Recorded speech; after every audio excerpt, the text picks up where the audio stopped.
hati-hati buat yang punya rambut panjang dan suka digerai. Ada sosok yang gak suka dan bakalan ngikuti kalian sampai ke rumah. Ini terjadi sama teman ngajiku dulu. Dia punya rambut panjang sampai ke perut. Rambutnya lurus dan jatuh. Dia suka menggerai rambutnya dan paling gak suka kalau rambutnya dikuncir.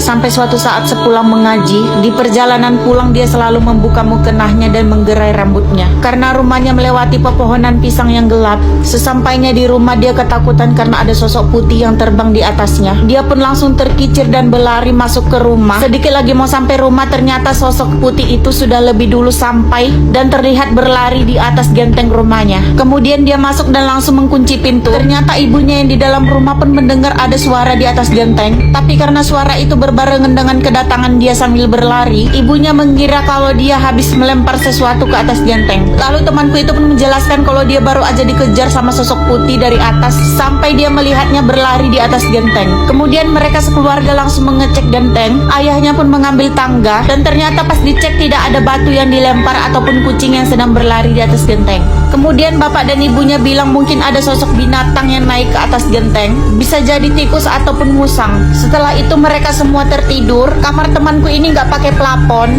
langsung kelihatan genteng di atas. Terus ada kayu yang menopang genteng tersebut. Kemudian dia terganggu karena kondisi lampu yang nggak stabil. Lampunya seperti ada yang lewat, terkadang terang, terkadang gelap. Kalau kita tutup mata kita pasti tahu kalau lampu sedang kerlap-kerlip seperti ada yang lewat, melewati lampunya berulang kali. Pas dia buka mata dia langsung tercengang dan nggak bisa berkata-kata karena ada sosok putih yang bergantung di kayu penyanggah genteng tadi sambil berayun-ayun dan rambutnya menjuntai sampai ke bawah. Tapi posisinya menghadap belakang. Dengan sekuat tenaga temanku berusaha bangun sambil membaca Al-Fatihah dan saat dia duduk dia langsung melangkahkan kakinya keluar kamar, masuk ke kamar ibunya sampai ibu dan bapaknya terbangun. Kemudian mereka mengecek lagi ke dalam kamarnya. Ternyata udah nggak ada apa-apa di sana. Tapi dia udah nggak berani lagi tidur di kamar itu dan dia minta tidur sama ibunya. Setelah itu bapaknya pun pindah ke kamar yang dia tempati tadi. Dia tidur bertiga sama ibu dan adiknya. Kemudian pas dia lagi berusaha memejamkan mata, dia mendengar suara cicikikan dari jauh. Suaranya samar-samar dan dia coba memperhatikan dan mendengar suara itu. Dan ternyata ibunya juga mendengar suara itu. Kemudian ibunya langsung menggoyang badannya. Dia pun terkejut dan ternyata saat dia membuka matanya, ternyata yang menepuk badannya itu adalah ibunya.